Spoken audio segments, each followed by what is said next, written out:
Welcome, everyone. Welcome to our, I almost said Tuesday talk. Welcome to our portion. We are so excited to have you here with us this Friday. Charlie is out right now. She is with her husband at the hospital. He had surgery today, so please keep him in your prayers and keep her in your prayers. She is just recovering from having a little bit of cold too. So I'm glad she's doing well enough to be able to be in the hospital with him.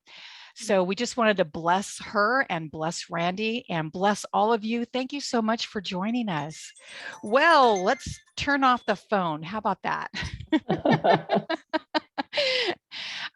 This is live. This is real life, right? Okay. That's how it goes. This is how it goes. So good morning. Those of you that are joining us by podcast, we want to just welcome you. We are today doing Vayigash, and that is Genesis 44:18 through 47:27 Vayigash. And this is an amazing Torah portion. We only have one left for the book of Bereshit, Genesis. We only have one portion left. We are coming down. This is the climax here happening. We're coming down to the very end. And some really amazing things are happening. Today, the three of us really want to just speak to you about the prophetic overview of what's happening in the scriptures.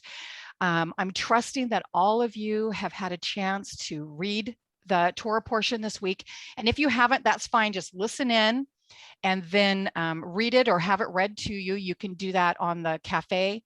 You can go up to therootedcafe.com with a K, go to the portion up at the top, and then you'll have the reading read to you every single week by one of our own. One of our ladies here will be reading the portion to you every week. So you can do that, and you can do that when you're in your car. You know, I know that life is busy, so you can do it while you're baking your bread. You can do it whatever, however, but get that Torah portion into your spirit. And allow those words to come in and just grab a hold of you, because he is really speaking to us on a lot of levels, family levels, coming into, I love that this Torah portion is always at the season, because it's really helping us to oversee what it looks like to have a dysfunctional family and a functional family.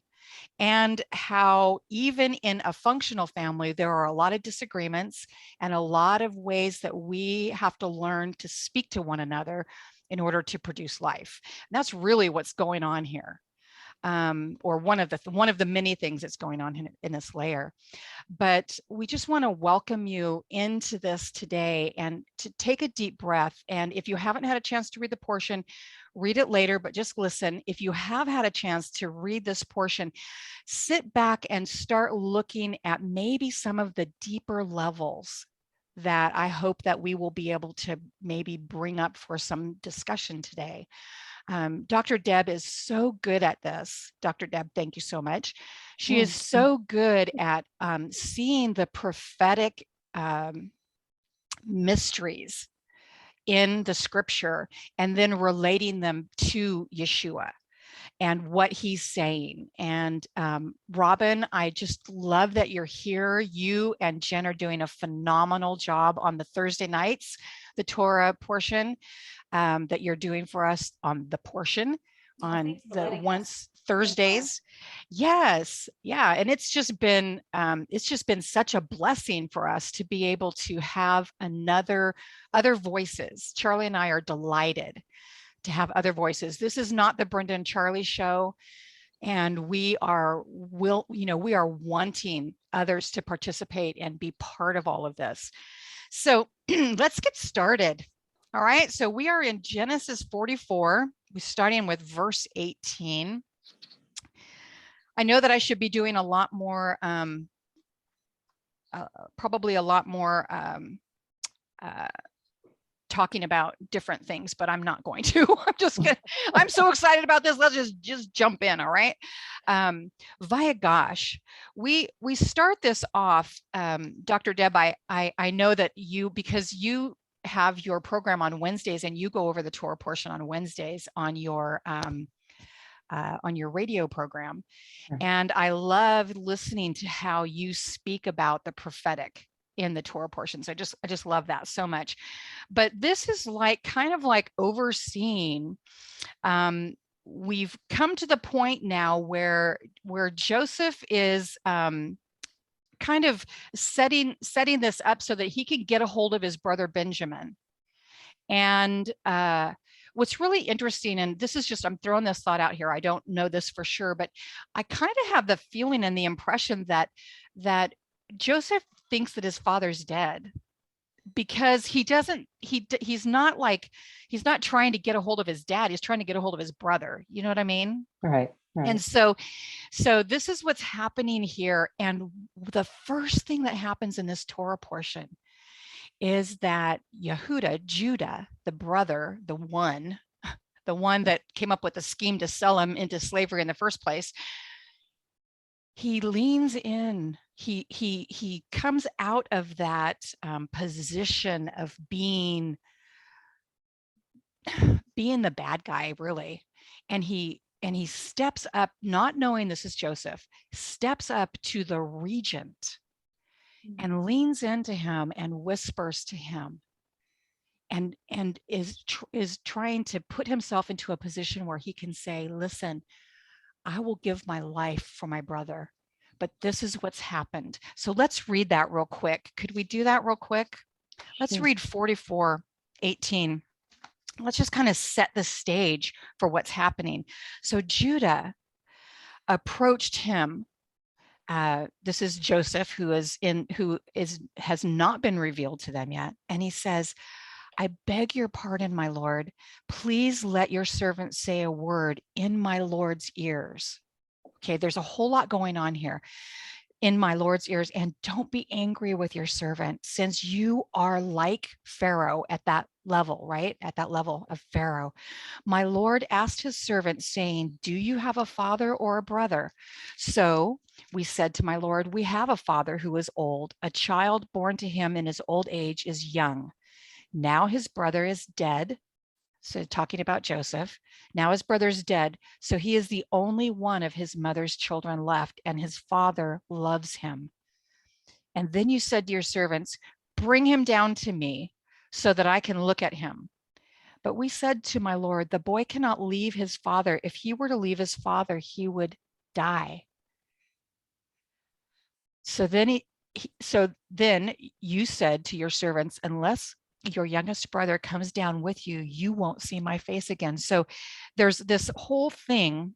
Okay, let's finish up. Now, when we went up to your servant, my father, we told him my Lord's words. And our father said, go back, buy us a little grain for food. And so we said, we won't go down unless we have our youngest brother with us, and then we'll go down, for we won't see the man's face unless our youngest brother is with us. And then your servant, my father, said to us, you yourselves know that my wife bore me 2 sons. One went out from me, so I said he must have been torn to shreds, and I haven't seen him since. And if you also take this one away before me, and an accident happens to him, then you'll bring my gray hair down to the evil of Sheol. Now, if I come to your servant, my father, and the boy is not with us, since his life is bound to his life, when he sees that the boy is no more, he will die. And then your servant will bring the gray hair of your servant, our father, down to Sheol in grief. For your servant became pledge. Okay, so he's talking about himself. This is Judah stepping up.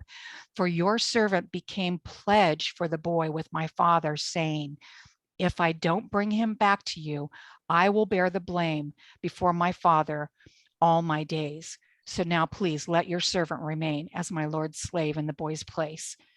He's offering himself in place of Benjamin, who they don't know that Joseph hid that cup in Benjamin's backpack. They don't know, or camel pack. Benjamin might have stolen it, right. But doesn't matter. It doesn't matter.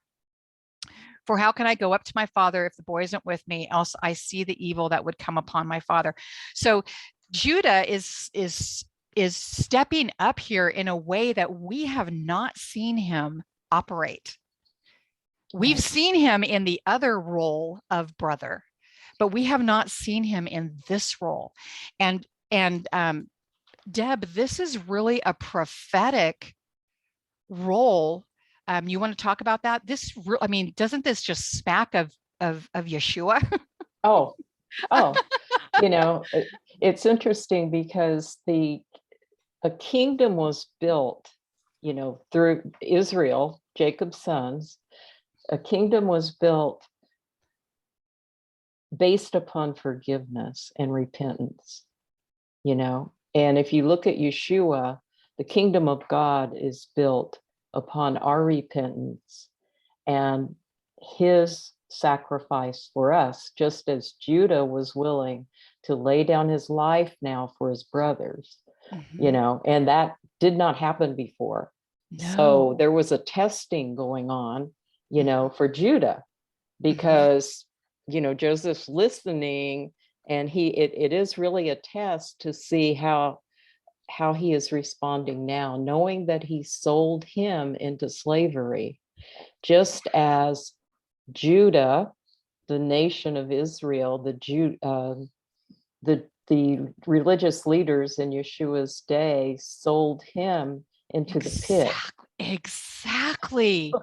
So exactly. The parallel there is like, oh my goodness. What? Yeah, it's crazy, amazing, because crazy, amazing, yeah. Right. And then the kingdom, Yeshua's really not going to return. We're going to see his face again when Benjamin and Judah all come to him, when their eyes are open, and at some point during the tribulation. And so then he's going to return, and Judah will see his face again. Israel will see his face, because there you go, because they're all united. So Israel, Jacob, Israel, the nation. And so the prophecy and the prophetic workings here are amazing. And the blood, right down to the blood on the robe, we'll go into, I know as time goes on, we're going to get into that. I saw somebody posted a question, where is Sheol? Sheol's the grave. That's what he was really speaking about, is that you're going to send me to my grave. Yeah. And what parent hasn't said that to their kids at one time or another? I may or may not have. Be the death of me, kid. Exactly. That's basically what he's saying. Right. Yeah. We're seeing in this overview, we're seeing how Judah is pleading. He's pleading for Benjamin. And this is getting me. Judah is actually setting into motion something that's happening. He's setting into motion the opportunity for reconciliation. Yeah. But Joseph also is setting into motion the opportunity for reconciliation, because what Joseph does is he pauses when he actually listened. Now, Judah doesn't know this is his brother, right? So Judah steps up and becomes the leader, because Judah's the leader, guys, whether we like it or not. The son Judah has been placed into a role of leadership for the tribes. He's the one that leads. And so Judah steps up into that role.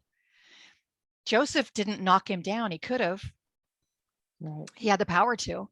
But he didn't. He listened. And Judah whispered to him. He spoke to him. Do you know of any other time? We aren't told at any other time. What are we told in Genesis 37? We're told that the brothers wouldn't even talk to Joseph. They couldn't stand him. They wouldn't even have a conversation with him. It was so bad that they didn't even want to hear his voice. And they didn't give their voice to him. And here is this brother stepping up for Benjamin, again, the favored son, right? Who has all the attention of the dad, who's living in the tent with the dad, or, you know what I'm saying? He's in that position. I don't know if he was actually physically living there, but Benjamin now has all of the attention of the father. Nothing's changed. Right. This is still a favored son, and the other sons are less than maybe in their perspective, in their father's eyes. But Judah steps up to be the leader and leans in and says to this regent, this man who has all power, he steps up as a leader and leans into him and says, please, will you please just listen to me? Can I come before you and make this petition? Will you listen to me? I need to take care of these guys. Right. I need to cover them. Let it be on me, not on them. Let them go. Let it be on me. And he did that for Benjamin. And I really think that is his actions set up the opportunity for familial and tribal and covenantal restoration. Right, And because remember, Benjamin is Joseph's younger brother. And yes, so there was a special place in his heart. And to see yeah, the very brother that was that's responsible for yeah, selling him into yeah, slavery make petition for, and yes, they shared the same mother, yes, that had to have been, moving on his heart. And even as you were it speaking, did. the thing I kept thinking about was when Yeshua came the first time, his brothers basically said, he is not ruler over us.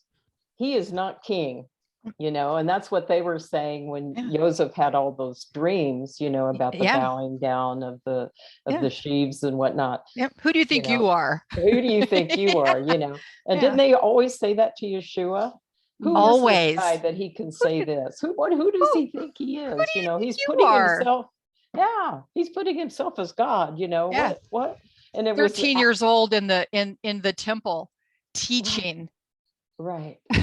Like who Yes, do you think you are? Isn't your dad a carpenter? right. Exactly. And it's so funny because you see the exact parallel with the Yeah, way Joseph's brother treated him as Yeshua's brother treated him. I yeah, love that. yeah. And this whole thing is, if we watch what happens, Judah, this is an opportunity and this is the thing, ladies, let's just be honest about this whole thing. God's not interested in us being perfect in the sense of never making mistakes. That is just not, let's just take that off the table. We're all going to make mistakes because we're human. We're in a human body. We're in a corrupt world. We are going to make mistakes. Mhm. This is, if we allow the word of God to wash over us, we're going to recognize that he's not that interested in the fact that we make mistakes. He's really Right, not. right, He's got that covered, right? He's got that covered. It's okay. But what he is interested in is us reaching up and saying, what is best? What is best for everyone, not just me? What's best for everyone? And that's what Judah was doing. Judah was taking a leadership role. I think it right, was so significant because he is still, Judah's the one that's leading the forces. He's leading the troops. When even when they were in camp, everyone always had to follow Judah. Judah would be the one that would be taking off, right? And right. they would follow him. So this is, I don't know, this is just so significant, as brothers, as reconciliation, as us in our lives, in our families. What are we saying? Are we leaning in and being humble? Are we leaning in and not trying to get, not just trying to get our own way, but looking for the greater good? not Right. not being, promoting ourselves and thinking, well, what's good for me? You've hurt me, what's good for me? But really leaning in and saying, this is bigger than me. This is about all of those that are behind me. This is about the ones who are following me, because every one of us have people that follow us, whether we like it or not. They do. They watch us, they listen to us, they want to know where we're going and what we're doing. They're keeping an eye on our testimony, because it's easy to say words, but are we living it? Judah was living it. He was presenting his life that he could actually have been slain in that moment for approaching the regent. Right. Yeah. But Right. but but he was willing to take even that risk, right? So this is all just setting us up for, how are we behaving? Are we doing things and saying things? And are we having actions that are allowing reconciliation to be uh, to grow? Are we plowing the land so that reconciliation can grow from fertile soil? Mm. And Yeah. especially in this time of the year, when there's the clash of all the worlds and all the thoughts and all the Right. and all the gods of this world, it's all there right now. Are we being ones who are operating in such a way that we're willing to whisper, not be big and puffed up, but we're willing to whisper, and we're willing to take take an opportunity to look out for those that are behind us, the ones that are following, the ones that we can help out, and even in our families, literally Right. in our families. Right. Right. Most importantly, in our families, because, Yes. you Well, that's our number one, right? that's our number one, Yeah. first in Judea and Samaria, and then to the outermost parts of the That's world. right. So Yeah. we have to be those witnesses that they are looking at us and going, I may not Yeah. agree with everything they say, but I sure see the love of God in them. I just see the Exactly. acceptance, and Yeah. it always reminds me of the woman at the well. Oh, Yeshua did not go to her and go, you guys are doing everything all wrong. no. Your doctrine is messed up. The way where you're worshiping is all wrong. He didn't do that. He addressed her heart, her life, what she's been going through. And rather than going in to our relatives that may have a Christmas tree up and going, oh, that's, whatever. Pagan. Yeah, yeah. And it's like, no, you go No, in, how have you been? Love that's you right. guys. It's great spending time with you. It's great That's right. being with you. Yeah. And, that kind of love goes a long way. Yeah. And love covers them, as you were saying, we're all sinful, There you but go. love does cover a multitude of sins. So where we Yes. have fallen short in so many areas, if we will just whisper, I love you. I love you. You are more important than any doctrine or differences that we may have. Yes. Our relationship is far more important. And when people really feel the love, then they'll listen to you. Mhm. Absolutely. Because they'll feel safe, right, Robin? Yeah, absolutely. That's so good. Yeah. Once they feel safe, they will open up to you. Yeah. Once they feel that they're not being judged. And honestly, you can see what happened with Joseph. It tore him to shreds when his brother stood up and was the man that he was called to be. He was doing exactly what he was called to be, and he was operating exactly how he was. It didn't mean that he had not made a lot of mistakes. It didn't mean that he wasn't going to make a lot of mistakes in the future. Right. But what it did mean was that he was taking that position. And sisters, during this time, could we just ask the Holy One, what can I whisper to someone that will break the barrier down, that will Right. allow love to cover, not, it's so amazing because Joseph didn't throw it all in their face. Now he does mention it. I believe it's only one more time. I could be wrong, but I believe that he only mentions it one more time, and then that's the end of it. It's never mentioned again what Right. they did. But he did it in a healing way. He didn't do it in an accusatory way. But are we willing to whisper to someone? Are we willing to say to someone, it doesn't matter. Hey, the past is the past. Let's move on from here. How are you doing? Yeah. Allowing an opportunity, fertile soil. And I'm seeing it as creating holy spaces. This is my big gig thing right now. This is like my thing. This is like every time I turn around, it's like creating holy spaces, because the space that we create, are we allowing that space to be a holy space, a space where the Holy One can operate and have his way in our sphere? Amen. And that's what Judah did, and that's what Joseph did. Go ahead. Well, Joseph had compassion Yeah. when he saw this, and And the thing we have to remember, I think anyway, is if we put ourselves in the place of Judah and the brothers, they had to be going through a living hell that Oh, 22 years oh because they're yeah. watching their dad grieve and cry for their son, having known, oh my gosh, we did this to dad. We are causing Yeah. all of this grief, all of this hurt, all of this pain, and we can't say anything. I mean, may have even been fearful that what if Joseph escapes and comes back and tells dad? I mean, Right. they had to be Yeah. living with, having lived with guilt myself for years, I can kind of understand the brothers, uh, they had to have gone through their own pain and Yeah. hurt during that time. And what Joseph saw was it did a work in them.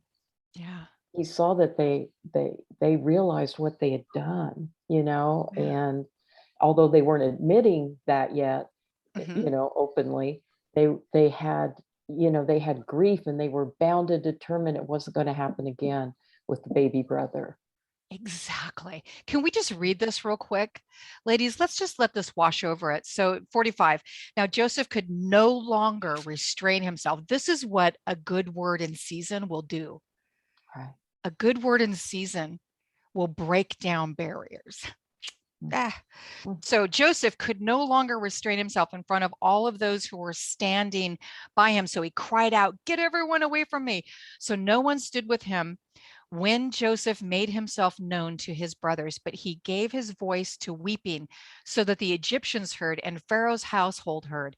Joseph said to his brothers, "I am Joseph. Joseph, is my father still alive?" He really didn't know. He really didn't know. I'm sure that he was thinking his brothers were lying to him that his dad was alive. But and his brothers were unable to answer him because they were terrified at his presence. So Joseph said to his brothers, "Please come near to me." He draws them in. "Please come near to me." He draws them in. Um, and so they did. They came near. "I am Joseph, your brother, the one you sold to Egypt. So now don't be grieved." Listen to this. This is reconciliation. This is Mm. love. This is, Right. listen to the words of Yeshua, right? Okay. Right.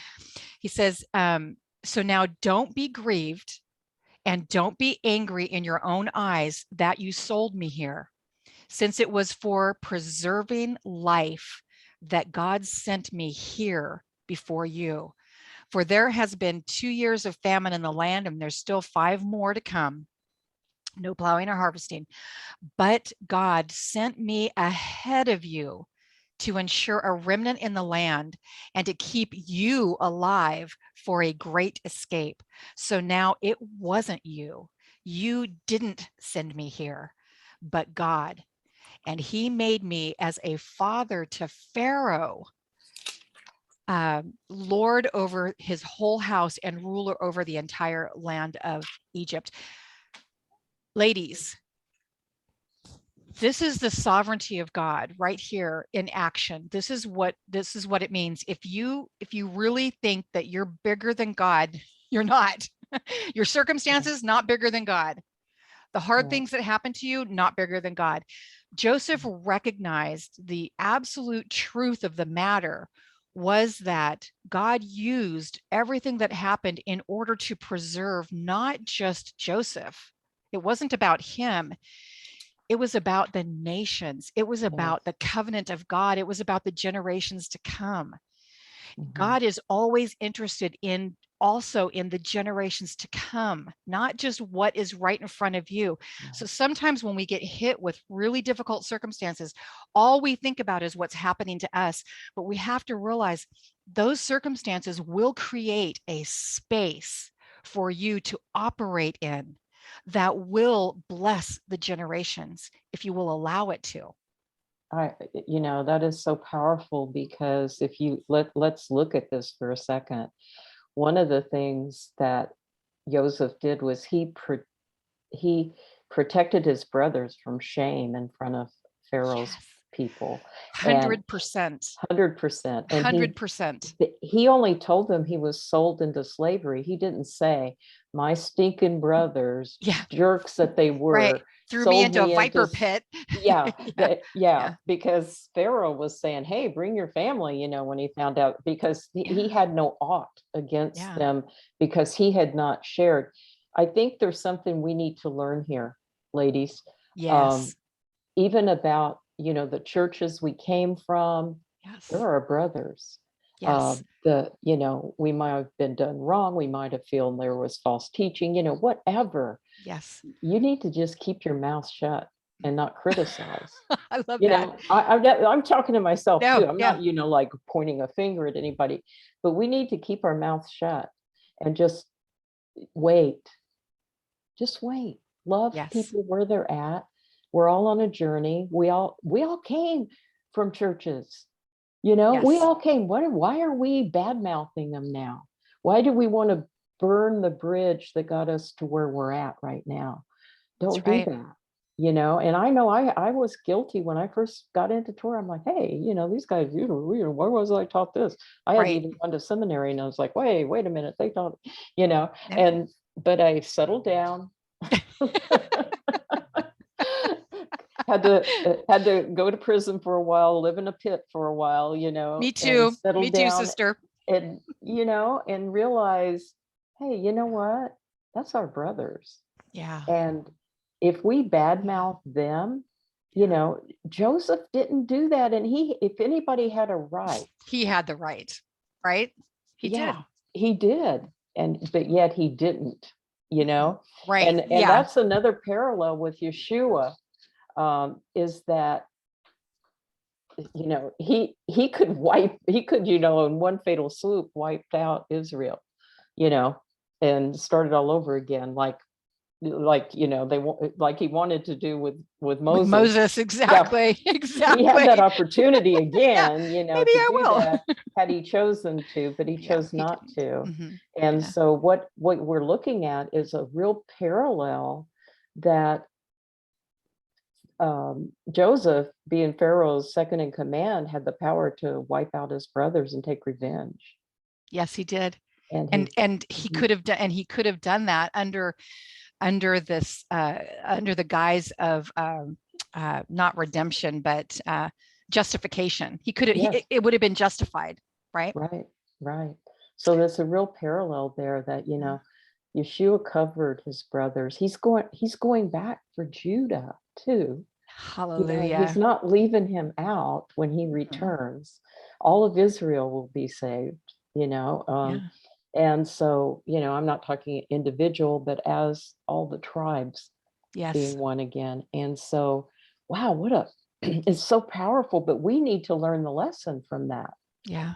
You know, not talk against our brothers, not talk about them or put them down, but, you know, wait, love them, you know, and look at what a whole entire nation was established that day, I believe. Yes. That day. Yeah. When he revealed himself to his brothers. It's just a powerful picture of the second coming.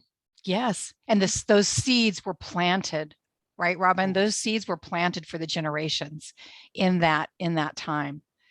Yeah. Go ahead. Oh, I've got, you know, along with what you're saying, Dr. Deb, so that verse 5, right? But don't be grieved or angry with yourselves because you sold me here. And I think there's the lessons twofold.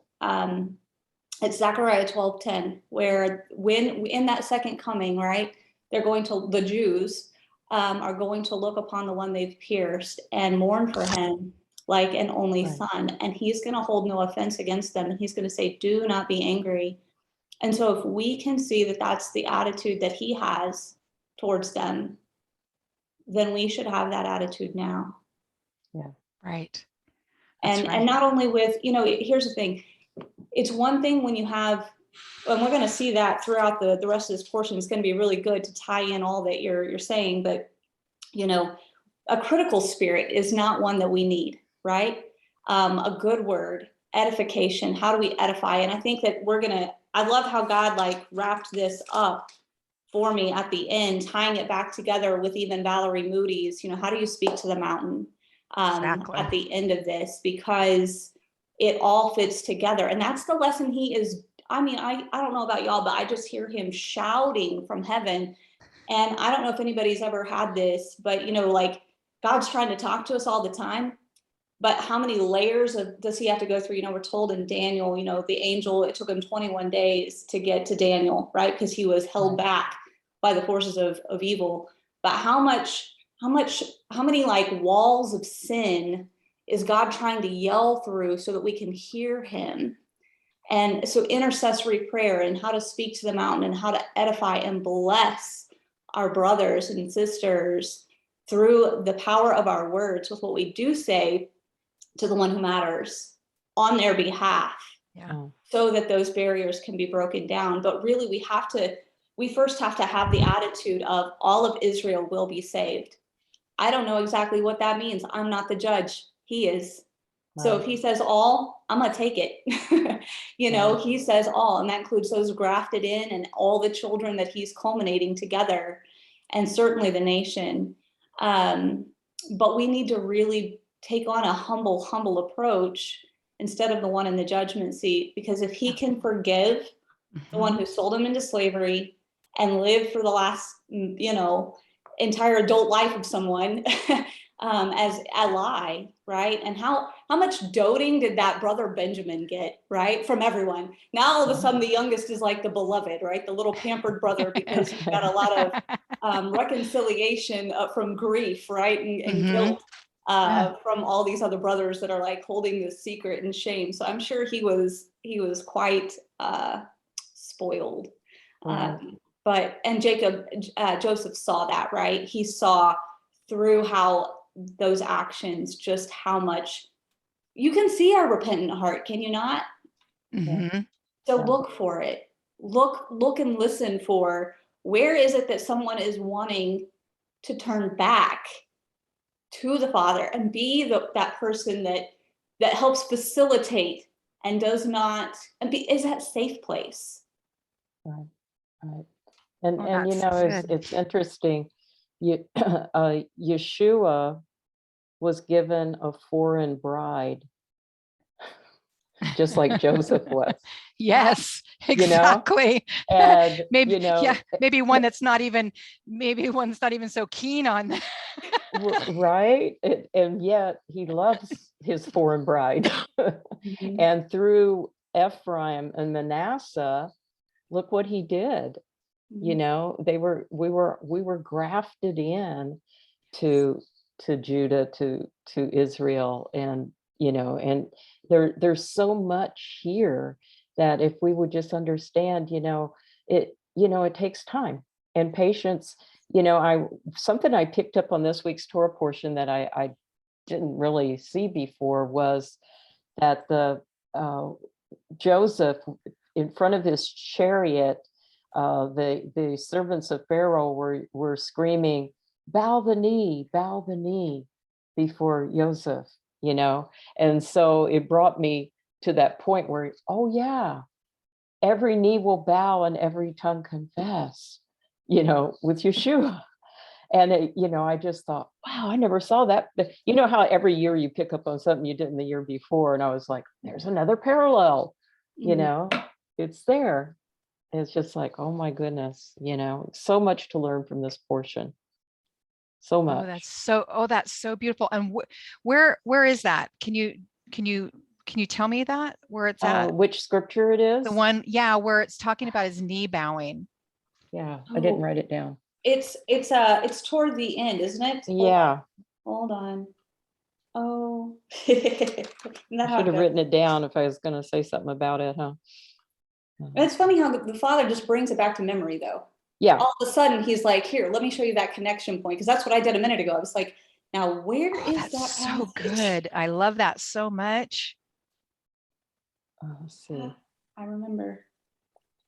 Yeah, but the point is, let's go. That don't worry about it. Every knee will bow. Yes. And every tongue confess. And exactly. so it's not something we have to be concerned with. That's not our Right. job. It's just Yeah, like you were that's not our talking a little job. bit, you were talking a little bit earlier about, how do we bring about, because we're doing a terrible job with this reconciliation thing. But if you notice in Ezekiel, the stick of Judah and the stick of Ephraim were put into God's hand, and he made them one. Mhm. So that's why we're doing such a terrible job. We're It's trying not to our force the job. sticks. Don't you see? Get the plank out of your own eye before you correct, right? Yes, yes, yes, yes. I know. It's so, there's so much everywhere in it. I'm looking for bow the knee here, but can't bow the knee. But anyway, it's a beautiful passage, but Mhm. it's also okay. It's in 41, Okay. 43. Oh, 41, 43. Okay. And he made him to ride in the second chariot which he had, and they cried before him, bow the knee, and he made him ruler over all the land of Egypt. Ah, sister, Bow the knee. I ran right over that. I never even I, I didn't even I see that this Wow. past week. I have too for the Wow. past 10 years, so don't. It just jumped out at me. I'm like, hey, wait a minute. Wow, that is so beautiful. Hey, let's go. We're looking at this. Joseph's telling them, "Hey, you didn't do this. It wasn't you. You didn't send me here." And it's almost like, I know that you think that you guys are everything, that that you're in charge of the whole world. I know that you guys think that you are big enough to do this, but you didn't even do this. You realize that God did this to send me ahead. He sent me ahead for you and for your children and for your wives and your grandbabies and for the generations to come. So anyway, then we go down to verse 14. So he's talking to them about going to go get the dad. Yeah, and then he says in verse 14, and then he fell upon his brother Benjamin's neck and wept. Okay, where else do we see that happening? Remember, with his father and Esau. Remember, Mhm. they fell on each other's necks and wept when they reconciled. So there's something really significant here that is happening. I mean, it's bringing reconciliation. It brings reconciliation to the generations, but it brings reconciliation from the generations too. So here, this is happening, and he kissed, and he wept upon his neck. And listen to this, guys. And he kissed all his brothers and wept upon them. Mhm. And finally, after this, his brothers talked with him. Because, like I said before, what did they not do? They did not talk to Joseph. They couldn't stand talking to Joseph. They did not communicate with their brother Joseph ever. We don't ever see any good communication between them ever. Mhm. And now, at this point of reconciliation, at this point now, they're talking one to another, and that is the only way that we are ever going to reconcile with those that we have disagreements with, is when we allow a space to open up where we can stop blaming, stop accusing. It doesn't mean that it didn't happen. Right.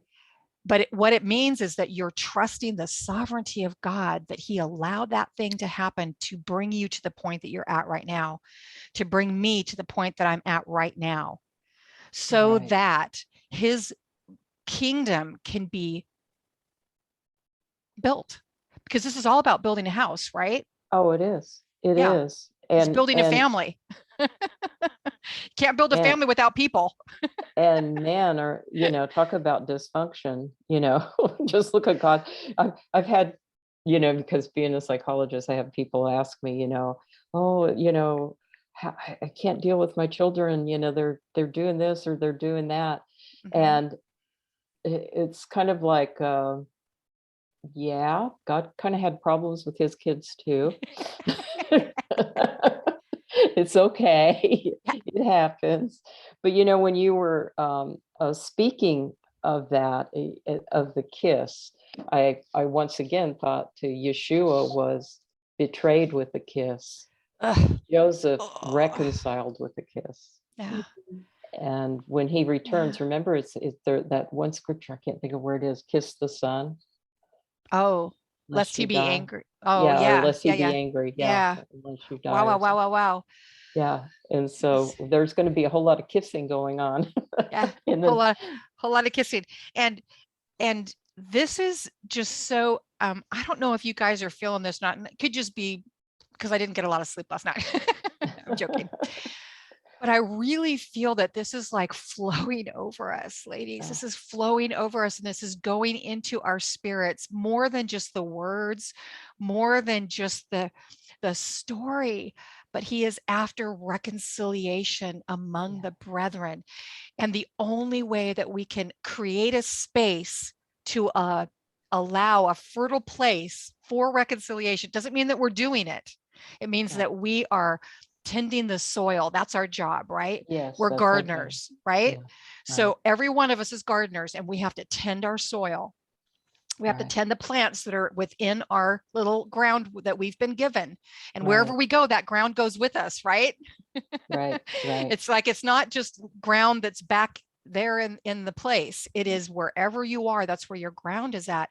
And you are being required to tend your soil. And what that means is that you have to come to a place of recognition that your words, your speech, your behavior is either going to allow an opportunity for people to come in and be drawn in and be loved and be forgiven, and you're going to cover them like Joseph did, or you are going to expose them and you're going to wound them and you're going to push them away and not allow them to come into your space. Please hear my heart in this. There's always going to be exceptions. You know what I'm saying? Right. You don't want everybody to be in your space. Trust me. We know that, right? But what he's saying to us is, are we willing to tend our soil? Are we willing to tend our garden? That's what we're called to do. And in doing that, we're building the house. But if we speak with our words things against our brothers, we will never bring reconciliation by that. And so what that means is that we learn to walk in a humility like Joseph did.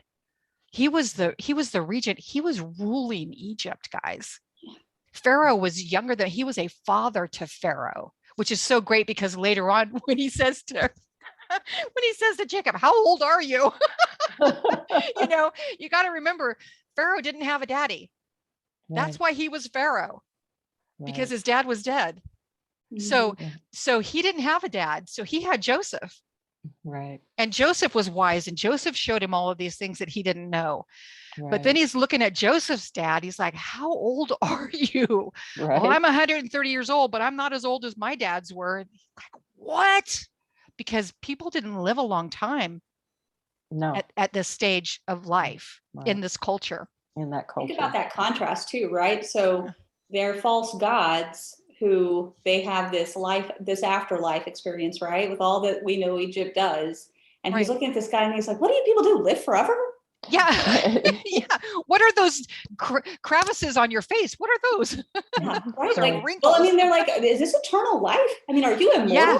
Right. Like, what is going on? Well, and if you look at Joseph, he was full of wisdom and might, just like Yeshua was at a very young age. They marveled at his wisdom, and he was a young man.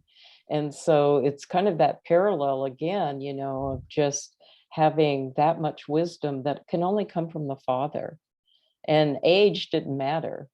What mattered was the heart condition. And going back to what you were saying, Brenda, is so powerful, because we as soil tenders, and that's what we are called to do, is dirt tend diggers. the soil. If we get a whole crop that pops up, we're like, yes. But if we're not careful and we go back in and go, well, how come this rose, I planted here and it didn't pop up? And you go to dig it up. I had this happen to me one time. I went to dig it up, and the roots, it just hadn't popped through the ground yet, but the roots were going deeper and deeper. You don't know what's going on underneath the soil.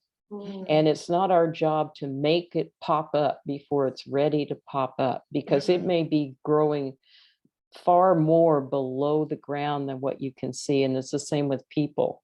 That's why it's not our job to say, hey, come on, come on board here. Can't you see the, no, our job is to just tend the soil. Yeah. Let the Holy One do his work. Let the Spirit of God, and That's I just feel like the Spirit of God is just kind of, like you were saying, is just kind Yeah. of rushing all over us right now with all Yes. of this. It's something I Yes. think we need to hear in our spirits, that, That's right. Charlie likes to say, stay in your lane, Yeah. we need to learn to do that. Stay in our lane. It's not our job. We are not the Holy Spirit. No, we are not. We are not. Not only do we not qualify, we're not even, no, we are not. We're not even close. We're not even close. No, but I love that, Deb, because what we're doing that is our participation. The Father wants us to be a family.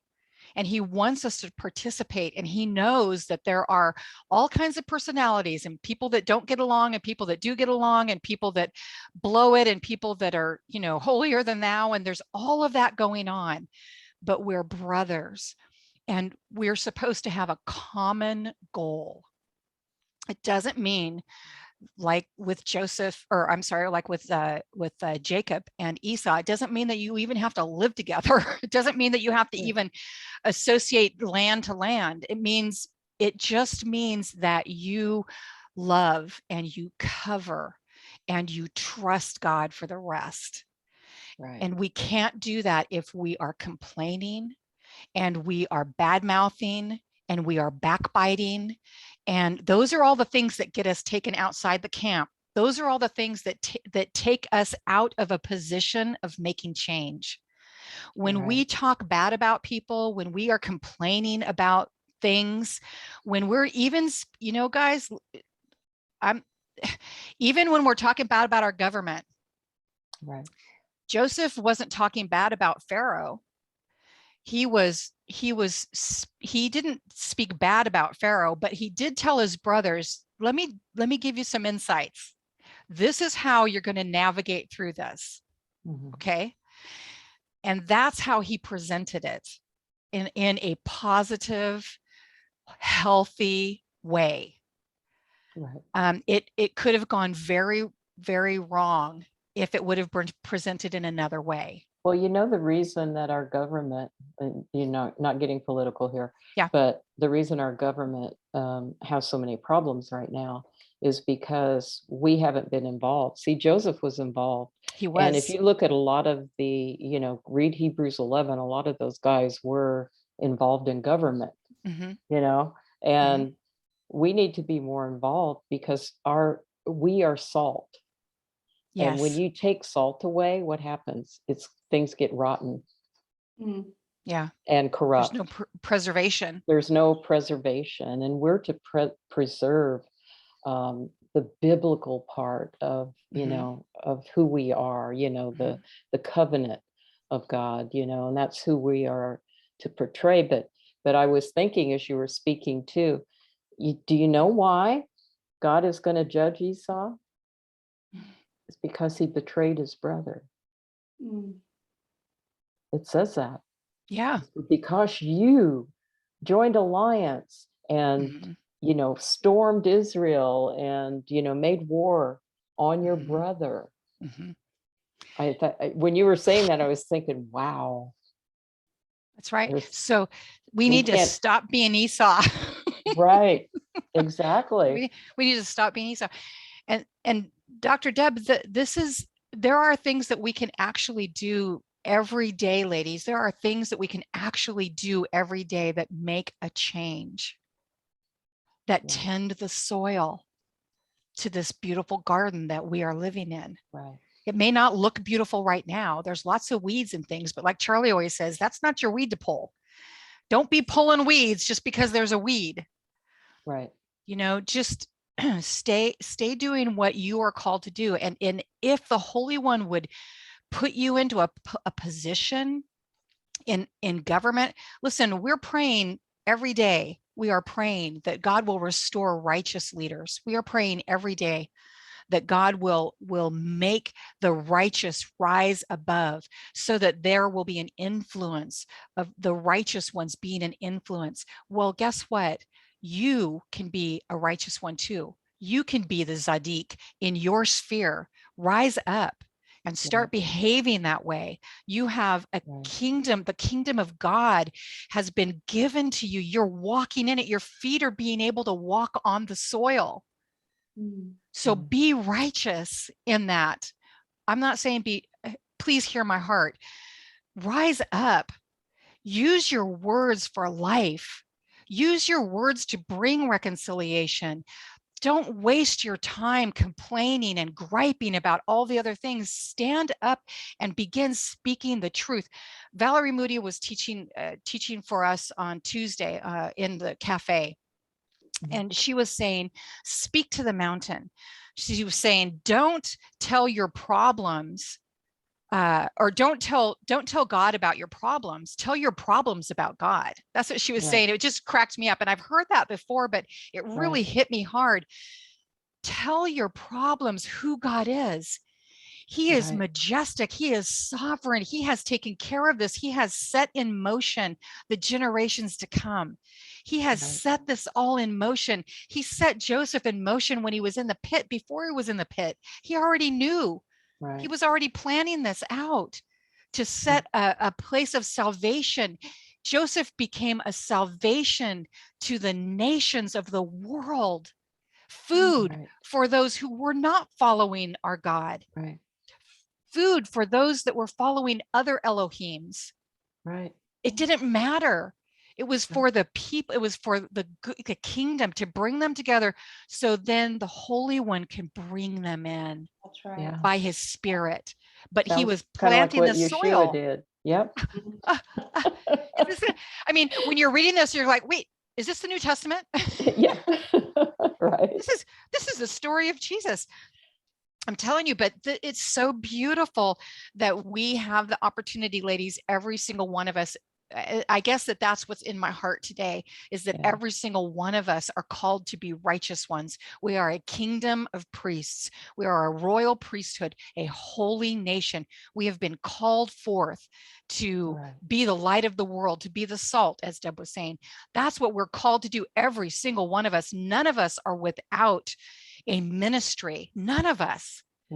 When we walk, when we speak, when we walk into a room, we are bringing the light of the world into that room. We are telling darkness to flee when we walk into a room, or are we inviting darkness to participate with us? No. Well, look at That's David. what complaining does. And look at David as an example. When he went out onto the battlefield as a young lad, he did not go, wow, Goliath, you are so big, you know. No, he said how big his God was. He goes, oh, you know, this uncircumcised Philistine, what are you guys worried about here? You know, look at God, you know, look at God, you know, and that's why speaking to our mountain, you know, speaking to the mountain doesn't work, because all you do is draw attention. The more you focus on something, the bigger it gets. So if you just focus on your problems, they get bigger and bigger and bigger. They look bigger.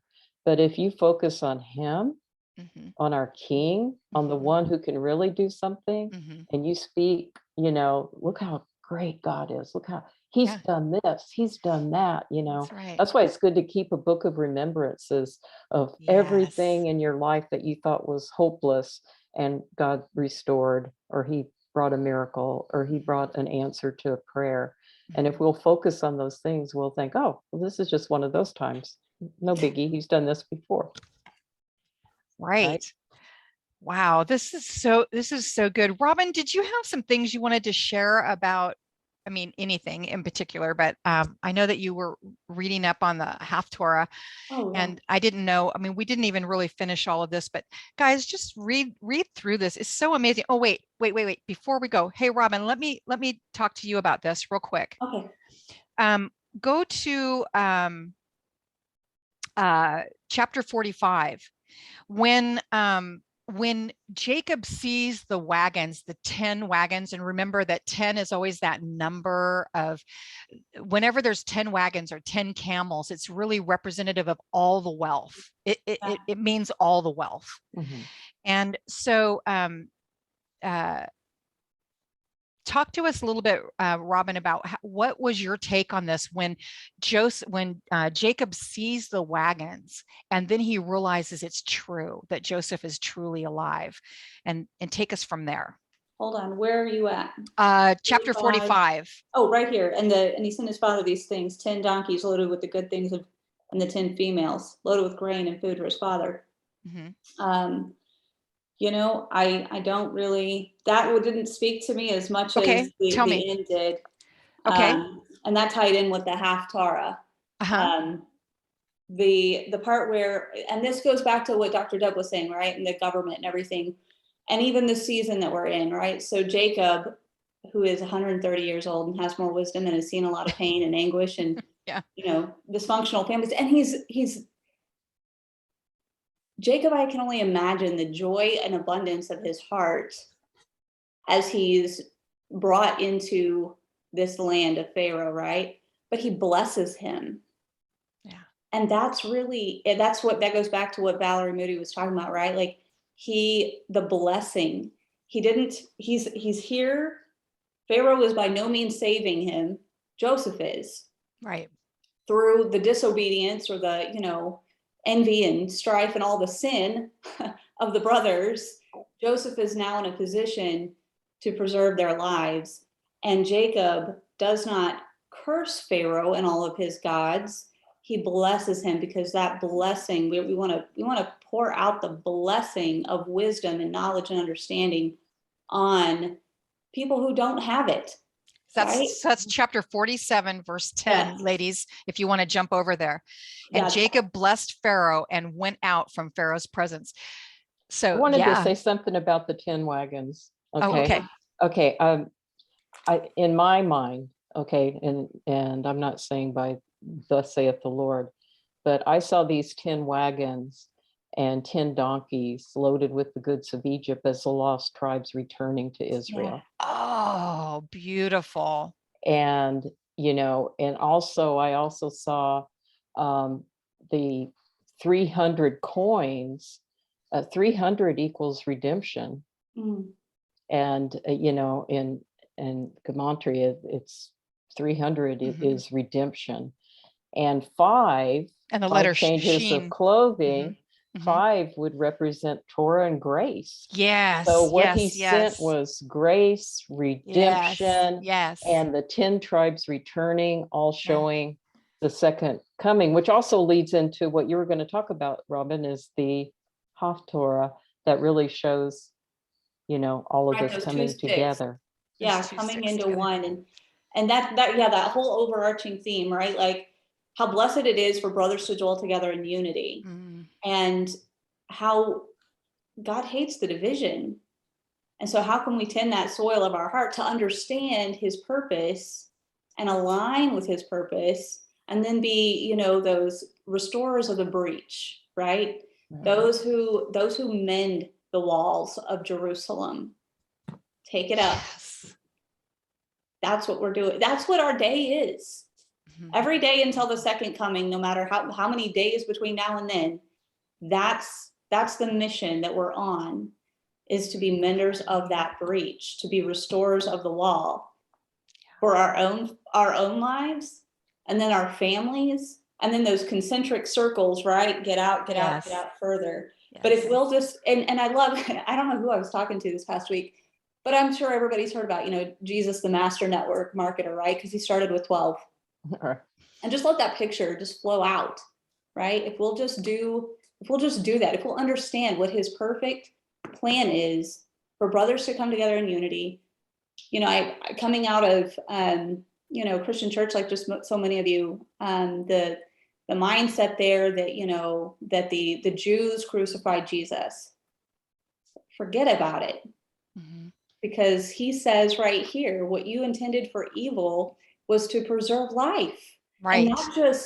not just your lives that I'm about to do, but the whole world. Yeah. The generations to come. Generations to come. It's so much Yeah. bigger than that. And the generations behind too. Right? Go before you, go before Right. you, generations, right? That'll With blow all your mind. blessings. Yeah. Woo! And so that's how we tend our soil.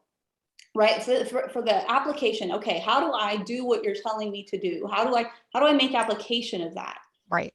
Work out where you may have seen people in your life in a certain way and go, okay, if God wants them to come to the table, what do I need to do to restore that relationship so that I can invite them to my table, my Shabbat table? Right. Okay, whatever your stance is for the holiday coming up. Somebody never heard about Jesus being the master network marketer. Come on now. But we want to make sure that we're inviting them. I don't want anything that I do with anyone that I talk to. I want them to feel like I'm a safe person. Yes. Even if I hate what they're saying and it hurts my ears and makes me want to cut off oxygen to my, I can't handle it. I can handle it because yes, His you grace can. is sufficient. Yes. And if His grace is sufficient to reach me while I was yet still a sinner, then my grace that He has given me can certainly be sufficient in those moments where somebody needs it desperately. And then I'm to bless and not curse. I'm to speak to that mountain and bless the God of Abraham, Isaac, and Jacob. Yes. Yes. To mend that breach. Yes. And intercede. Y'all, I don't know about you, but just how much intercessory prayer, right? Asking for forgiveness on behalf of others, myself first, and then others, because we want to get rid of those walls that the Father is desperately trying to yell through. And I'm speaking to myself. This is my personal testimony. I'm telling you, if y'all haven't heard me say it, in heaven, we know there are pillars of pearls, right? The walls are pearly gates. There is a God-sized forehead indention where He has been trying to reach me. Okay. So what I'm telling you is He has been yelling my whole life through time and space to tell me what He wants me to know today. And what I finally had the ability to receive.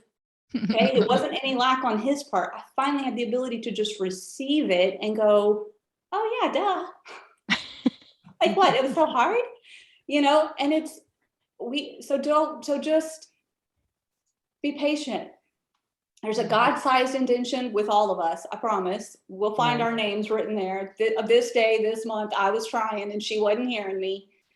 And then just let's extend that grace back to our brothers, our sisters, so that we can mend those relationships. They can see the love of Him in us. And then they get that hunger and that thirst, and we stir that spirit up inside them that they want to do, right? They want to Shema. Yeah. That's what I got from all of this. Oh, I love that. The nations was right there. I mean, how close was it right there as Jacob is blessing Pharaoh? And God's like, no, we got to let the fullness of these Gentile nations come in. It's got to work its all the way out. I got more family. Yeah. Yeah. I love that he blessed Pharaoh. You realize that Pharaoh was the God of the nations. Jacob blessed him. Yes. He didn't take him to task. He didn't Bible thump him. He didn't tell him where he was wrong or that he was worshiping the wrong God. No. He blessed him. He blessed him. And wow. Okay. So we really need to take a page of this for our own lives. What did Yeshua do with Judas? He knew who Judas was. Right. He loved him. He blessed him. He kept him close. You realize that.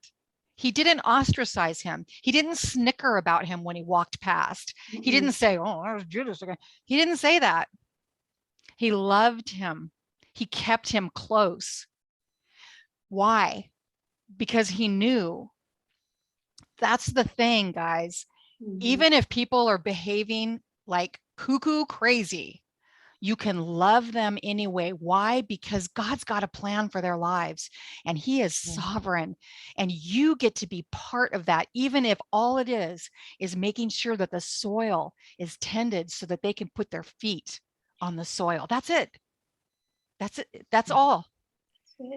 Let him be the Holy Spirit. Let him be the one who brings that about. But you do your job, which is tending the soil. Okay. So that means practically, it means you guys need to stop complaining. Oh, who am I? Stop complaining. Stop griping. When something is hard, then start speaking life, because what comes out of your mouth is really important. And I'm not talking about blab it and grab it. That's not what I'm saying. What I'm saying is that the word of God says that that the power of life and death is in the tongue. We need to start speaking life. It's kind of like you're the light of the world, right? So you don't put your light under, you don't hide your light, right? Because you're the light of the world. So what good is it if you're a light and you keep hiding the light? It's the same thing with your tongue. What good is your tongue if it was created to bring forth life and all you use it for is death? Yeah. So well, you know, and going to that point is our King, our Redeemer is inclusive. He's bringing everyone in. We tend to, in our human nature, be exclusive. Oh, well, you know, we're over here, so we're under this label. Oh, we're Messianics, or we're, you know, Baptists, or we're Lutheran, or whatever. You know, we tend to want to exclude everybody else and just hang with our gang, kind of, you know, but that's not really the heart of God. You know, Paul proved that when he, you know, he stepped in and go, oh, you know, he is in the court of all of these false gods. And he's like, oh yeah, that one over there that says this has no name, I want to talk to you about him. You know, and how many messianics, you know, let's get honest, would probably go, oh, it's pagan, I got to get out of here. You know, no, we need to be in that mix and say, hey, you know, let me talk to you about this God, you know, that you may not know the name of, but I want to reveal him to you. And so we can't be afraid of being inclusive, because we serve a God who is inclusive. And even Ezekiel in the Haftorah proves that, because he says, hey, give me that stick, the Joseph stick that's in the hand of Ephraim, who has all of these tribes of Israel are in that stick, and their companions that are all grafted into them, and I'll join with it the stick of Judah over here right before their eyes. So this is God's work. He says, I'm going to include all of you guys. You're going to be one new man. And, you know, what does one new man mean? But we're all inclusive together, you know, and it's okay. We don't have to look like Joseph didn't look like Judah. No, he did not. They didn't even recognize him. We don't have to look like Judah to be inclusive. You know, but we have to have the heart of inclusion. We have to have the heart of love and acceptance. And exactly, you know, that's okay. I'm off my soapbox now. Oh no, that's so good. Okay, a couple points I just want to make real quick. I saw it in the chat. Yes, ladies, you are awesome. When Jacob was told that Joseph was alive, his spirit was revived. Does that not bring you back to Psalm 119, where it says how many times? 3, 4, 5 times? Revive my spirit, revive my spirit, revive my spirit. Jacob's spirit was revived, and instantly he was called Israel again.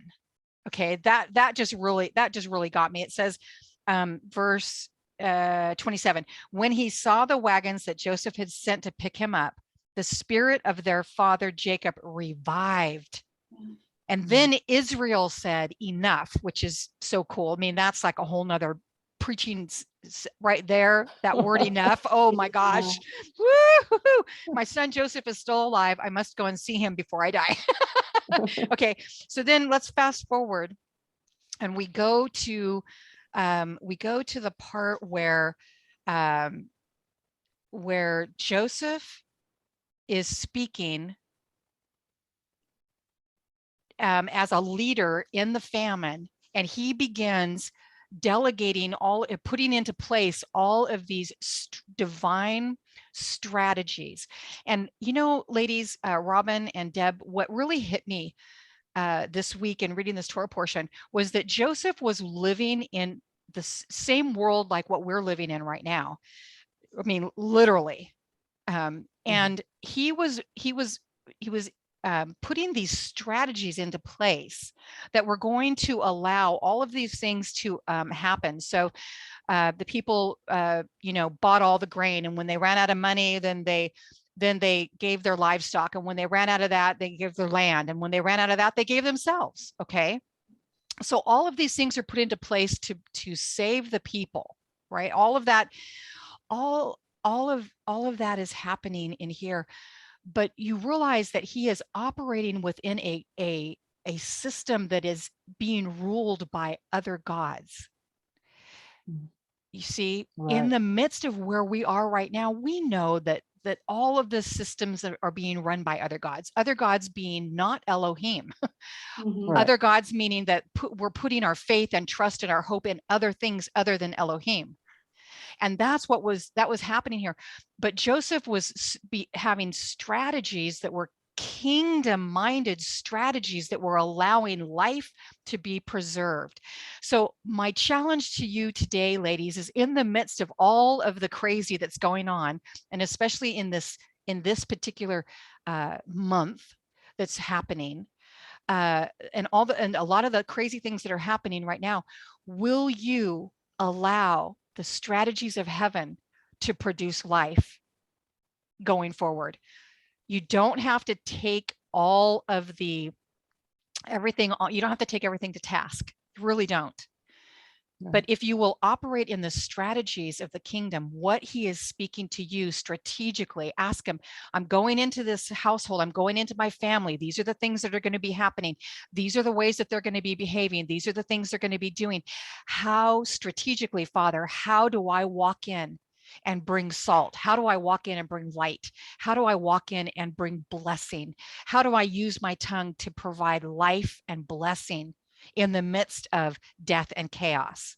How do I do that? Because the shalom is with you, because the Spirit of the living God is in you. So the shalom is with you wherever you go. How are you going to release that in the midst of all of the cuckoo crazy that's going on? That's the challenge. I saw that. I'm looking at Joseph like, oh my gosh, he gets it. He is he's doing all of these things. He's strategizing. He didn't just quit and go hang out with his brothers. He continued to work because that was his calling, because there was work to be done. There were things that needed to be put into place, not just for the moment, but for the future and the future generations. And so, ladies, I trust that the Holy One will speak strategies to you this week, next week, the week after that, strategies to you. How can you operate in such a way that you are breathing forth life in everything that you do? And that means when you're in the kitchen baking pies with Aunt Nellie, right?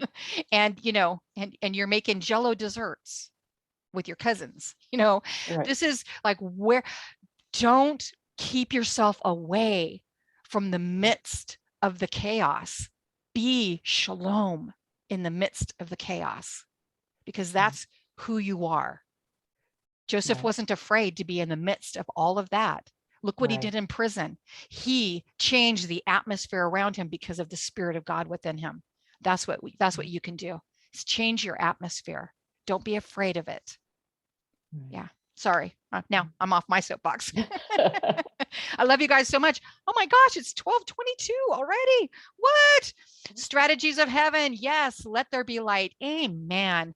Dr. Deb, Robin, do you guys have any pearls of wisdom that you want to share? We have take a few more minutes and then we'll go into our after party. I can say this because I think we have to admit that sometimes we're silly. Can we admit that? Yes. You know, sometimes we're really silly in the things we do and say. And I love how you said making jello with my cousin, or, you know, or aunt Yes. or whatever. Okay. Yeah. Don't be silly, you know, and Yeah. go, you know, you guys know what I'm saying. Yeah. Because when I first came into Torah, one of the things that I did was I was silly, you know, and it kind of hit me one time when on Christmas Day, I wanted to get away from all the pagan Christmas trees and stuff and not go to somebody's house because they had a pagan Christmas tree. So what did we do? We went out to Chinese dinner, you know, because Chinese restaurants are always open on Christmas Day. Everybody knows that. Yeah. Our brother Judah's known that for a long time. So I thought, well, yeah, let's do that. Let's do that. Well, we get into this Chinese restaurant, and right as we walk in, there's this huge Buddha sitting on the shelf. And I'm thinking, oh yeah, you know, let's stay This away is from so the much Christmas better. tree and go eat at Buddha's place. You know, I'm like, you know, this is really lame. It's stupid. And so just don't admit we can be silly.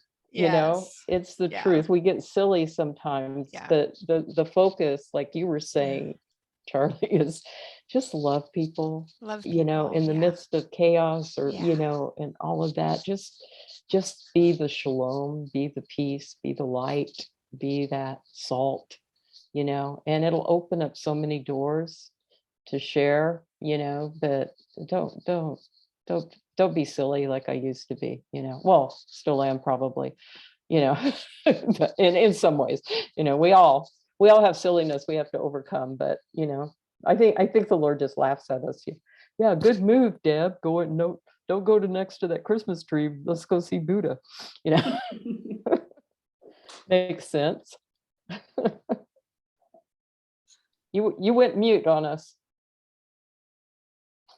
Oh, sorry. I was saying, yeah, just sit underneath the Buddha Right. for dinner while you're to get away from the big bad evil Christmas tree, right? Right. Yeah, that's just how silly we are. Sorry. Sometimes. Yeah. Sorry.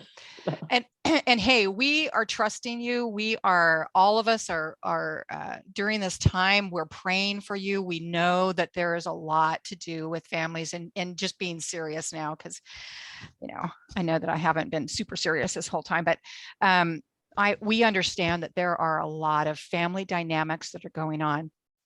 That's why the Torah portion is so awesome, because he's showing us how that he has strategies set up for those family dynamics. He really does.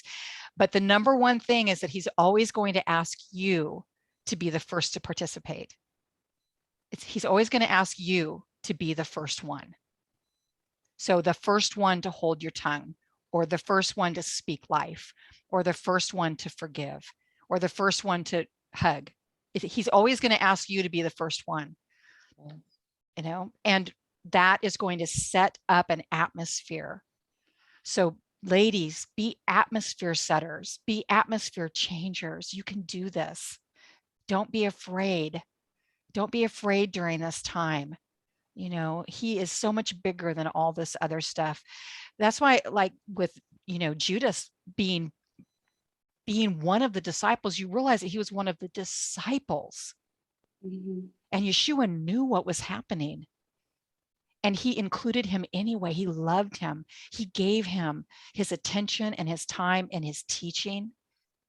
He And did called him that friend. and called and included him in the inner sanctum. The inner sanctum, guys. Yeah. What, he wasn't afraid. He wasn't afraid of Judas, what he was going to do. He wasn't afraid of the ramifications of his behavior. He knew. We don't have to be afraid of that, guys. We really don't have to be afraid. We're not supposed to be fearful. The only person we're supposed to fear, we're supposed to reverence God. That fear is reserved for reverencing him. And Right. that's what we get to do. He is sovereign, and he is bigger than all of this, and he will meet these situations. So let's just come with open hearts, truly, and allow his word. Oh my gosh, we only have one more parsha before we finish Genesis, and I'm not ready. I have my feet dug into the dirt, right? My Right. heels dug in. I'm like, no, it's going too fast. But how beautiful that he's teaching us these strategies for family dynamics during this time of our lives, right? It's beautiful. Well, ladies, we love you all so very, very much. Thank you all for joining us, whether you're on live Facebook. I'm sorry that I'm not able to do both things at the same time, but we will look at your questions. If you had any questions or anything, we will double check and answer those. Jump on over to the Zoom real quick. The link is in the Facebook page. Jump on over to Zoom and join us for the after party, okay? We are going to do that. Ladies, I just want to bless you, Deb and Robin. Thank you so much for making this such a delightful Torah portion. Thank you. You guys are just It was awesome. precious beyond belief. All of you ladies, you're all precious. So join us in the after party and come and join us at the Rooted Cafe, therootedcafe.com, KAFE.com. Come and join us. There's a 7-day free trial. You can jump in there, have all kinds of fun stuff, fun way for you to spend some time getting to know some of us a little bit better. We would love to have you. Okay, I love you so much. Let's go to our after party.